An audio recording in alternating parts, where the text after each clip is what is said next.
Alors, le calque fond blanc, on peut le verrouiller avec... où est-il?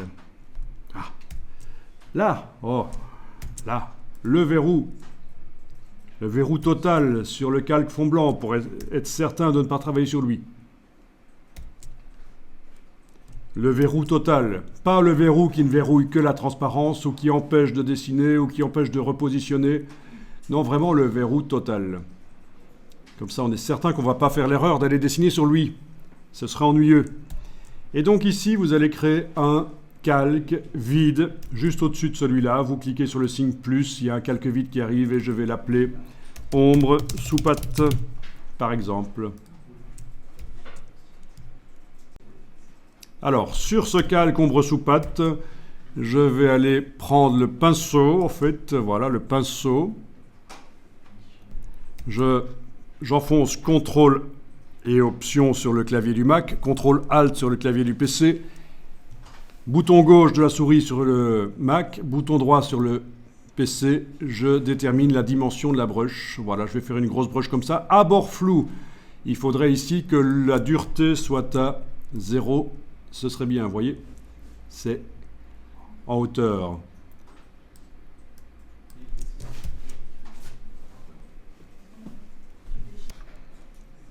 Alors, on va aller chercher menu, fenêtre, paramètres du pinceau. Dans les anciennes versions de Photoshop, c'était fenêtre forme, mais maintenant c'est fenêtre paramètres du pinceau. Ils ont séparé la bibliothèque de forme et les paramètres du pinceau. Donc, paramètres du pinceau, et vous allez aplatir la brush en faisant une forme d'ellipse comme ça. Pas trop plate, pas trop ronde, juste à peu près la moitié. Vous voyez, je suis à peu près à 50% d'arrondi, c'est bien. À peu près. Si vous avez 45 ou 55, c'est bon aussi.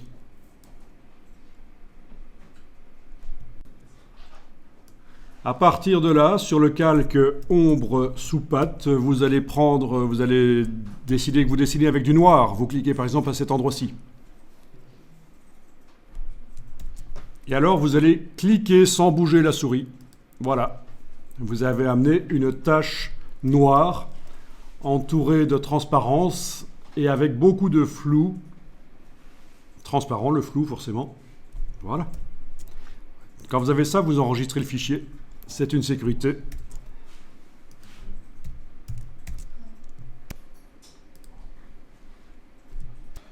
Alors avec l'outil de déplacement, vous allez déplacer l'ombre. Mais attention, l'outil de déplacement, il faut que dans ces options là au-dessus, ceci ne soit pas coché. Sinon, ça va vous poser des problèmes. C'est parfois pratique, mais dans ce cas-ci, ce ne sera pas pratique que ce soit enclenché. Voilà, et vous pouvez déplacer. Les repères commentés peuvent être désactivés aussi, mais apparemment ils ne gênent pas trop. Si ils gênent, ça cale. Quand on déplace l'ombre tout près, là, on sent que ça cale à certains moments. On ne sait pas la déplacer tout à fait librement. Donc on va aller désactiver les repères commentés. Menu affichage, afficher, et vous désactivez repères commentés. Là, ça cale toujours. C'est le magnétisme. Affichage, on décoche magnétisme. Il faut qu'on puisse déplacer tout à fait librement sans qu'on sente que ça cale. Donc je répète, affichage, magnétisme, magnétisme a été décoché. Affichage, affiché, repère commenté a été décoché. Et voilà. On a modifié le fonctionnement de Photoshop pour les images suivantes aussi. Ce n'est pas que pour cette image-ci. Donc, au besoin, on ira réenclencher les repères commentés quand ce sera utile pour d'autres travaux, éventuellement. Donc, repères commentés, magnétisme, ce n'est pas la même chose. Repères commentés, c'est les lignes roses qui servent à aligner les objets. Et le magnétisme, c'est ce qui fait coller les objets ensemble. Les deux nous posaient problème ici.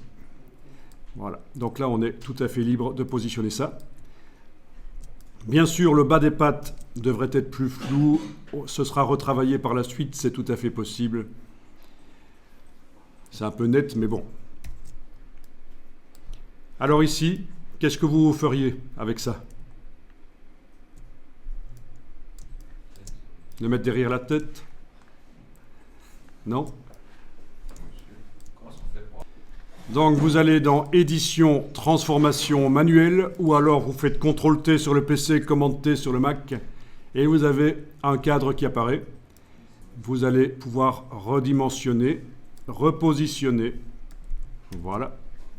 Redimensionner et repositionner. Est-ce que quand vous prenez une poignée du coin, les proportions sont conservées comme chez moi? Bon, dans ce cas, puisque les proportions sont gardées, c'est comme chez moi.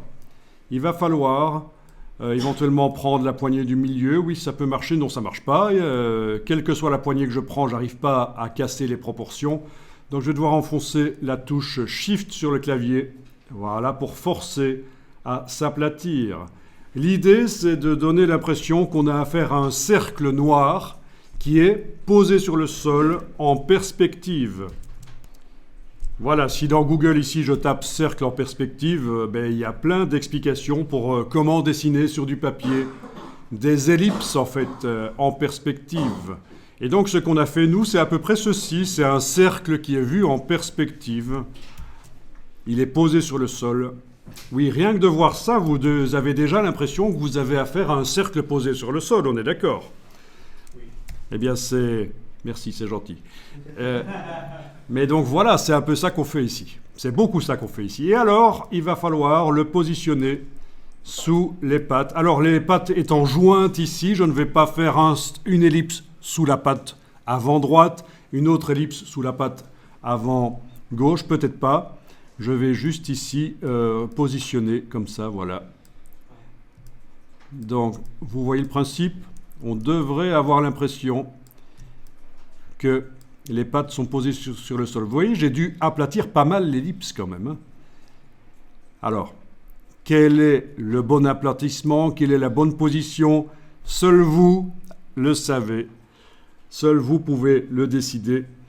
C'est le jugement à l'œil. Vous validez quand c'est fait, avec le petit V là au-dessus. Enregistrez le fichier.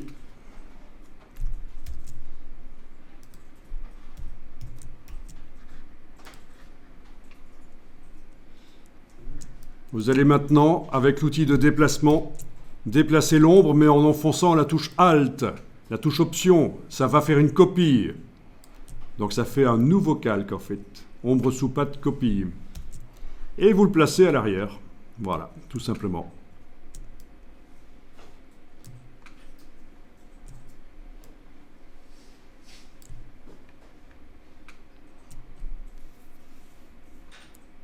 Alors je me demande si je ne devrais pas aller retoucher un peu la marionnette quand même, parce que les pattes arrière, on a toujours l'impression qu'ils marchent un peu comme un crabe. Bon, on va faire ça. Hein. Vous allez double-cliquer sur déformation de la marionnette. OK. Il y a des punaises qui sont là. Je vais peut-être supprimer celle-là. Je sélectionne, touche suppression. Celle-là aussi. Voilà. Celle-là, je vais peut-être la repositionner. Donc il faut vraiment donner l'impression que les pattes sont plus à l'arrière.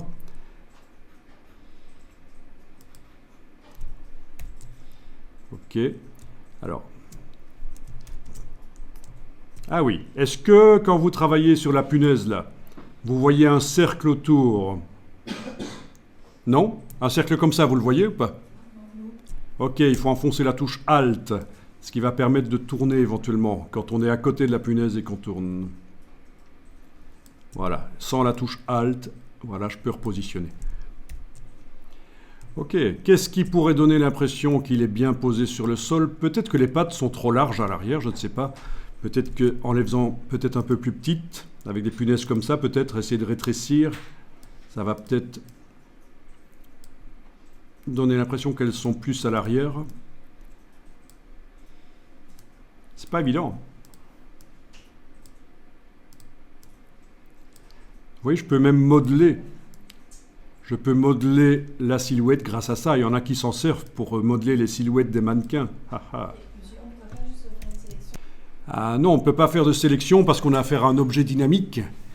Et oui, il y aurait peut-être une solution en entrant dans l'objet dynamique de faire une sélection et de faire une déformation par grille. Ce serait une autre solution.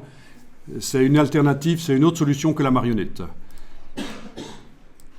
Les déformations par grille, c'est possible aussi. Bien, donc vous voyez que vous arrivez à modeler la silhouette. C'est assez génial ça. Bon, je vais valider. Donc peut-être qu'avec les pattes un peu plus hautes comme ça va être bien. L'ombre, je l'active ici, ombre sous patte copie, outil de déplacement. Je vais placer là. Ça va peut-être donner davantage l'impression qu'il est sur le sol. Qu'est-ce que vous en pensez? Il me semble que oui. Il me semble que oui. Si j'utilise la palette historique, menu fenêtre historique, pour voyager dans tout ce que je viens de faire. Donc j'en étais où? Pas recadrage, c'était bien après que je... Peut-être là, au moment où j'ai enregistré. Oui, voilà, là. Ou peut-être... Là, au moment où j'ai mis, oui, je ne dois revenir que jusque-là, en fait. Là, j'ai modifié la marionnette, et là, j'ai positionné l'ombre. Vous voyez, en faisant ceci et ça, j'arrive à voir l'avant-après. Ah, elle fait du skateboard. Ok, donc comme ça. Vous voyez l'avant-après. L'historique, ça disparaît quand on enregistre l'image et qu'on la réouvre. Donc, c'est que maintenant que je peux comparer et réfléchir à ça. Il y en a qui se servent de la marionnette pour faire des animations. Ils dupliquent plusieurs fois le calque et sur les différents calques, ils font une marionnette différente. Sur le premier calque, ils ont mis la marionnette déjà, dynamique, avant de dupliquer le calque, évidemment. Voilà, bon, je vais enregistrer comme ça. De toute façon, on est dans du non destructif, on peut encore repositionner après, c'est cool. Enregistrer le fichier.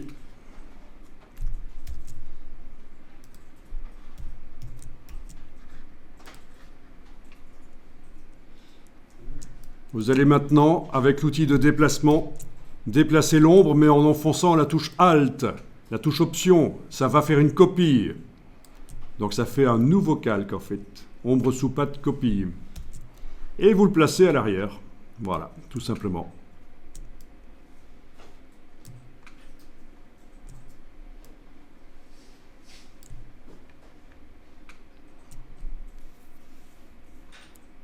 Alors je me demande si je ne devrais pas aller retoucher un peu la marionnette quand même, parce que les pattes arrière, on a toujours l'impression qu'ils marchent un peu comme un crabe.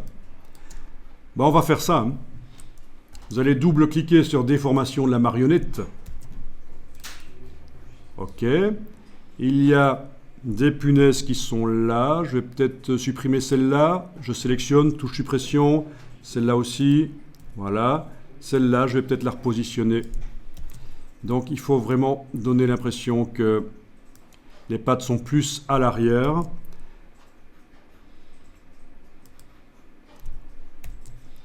Ok. Alors.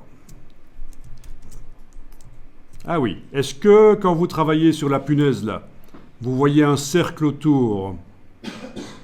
Non? Un cercle comme ça, vous le voyez ou pas? Ok, il faut enfoncer la touche Alt. Ce qui va permettre de tourner éventuellement quand on est à côté de la punaise et qu'on tourne.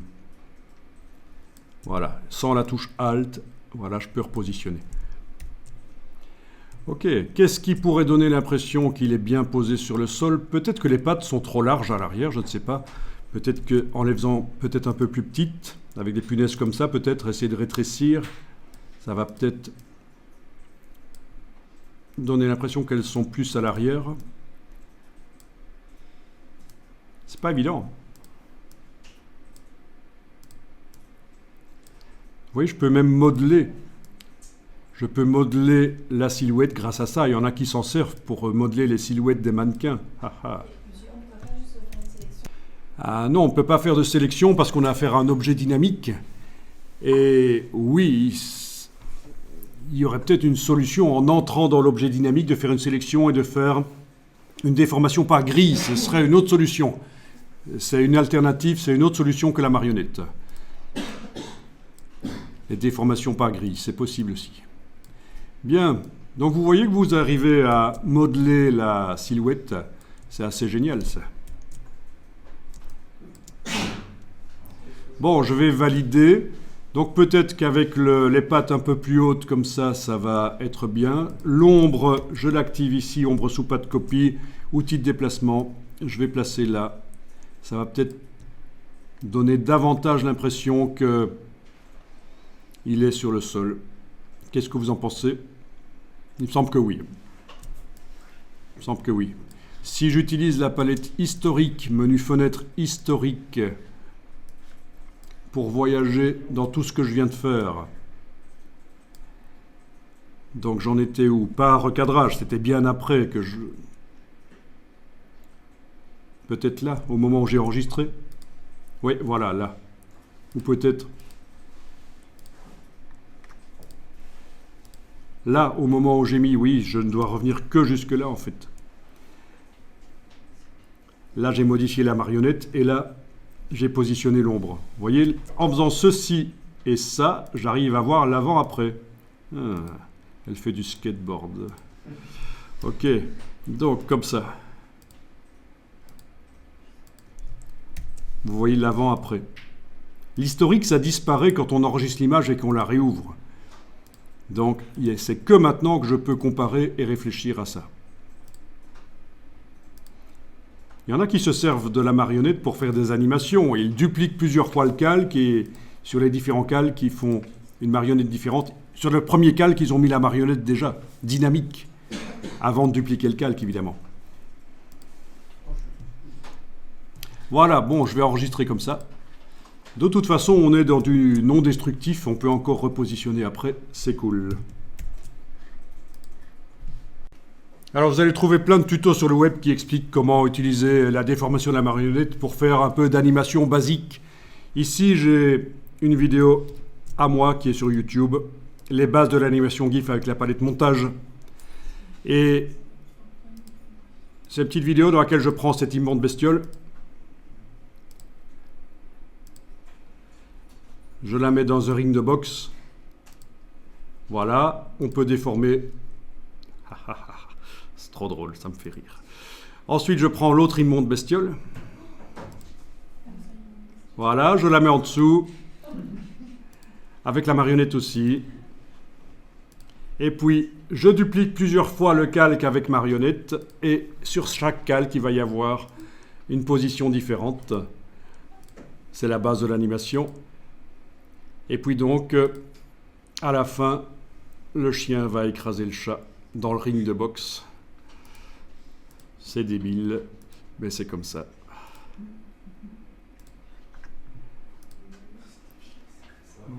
Voilà.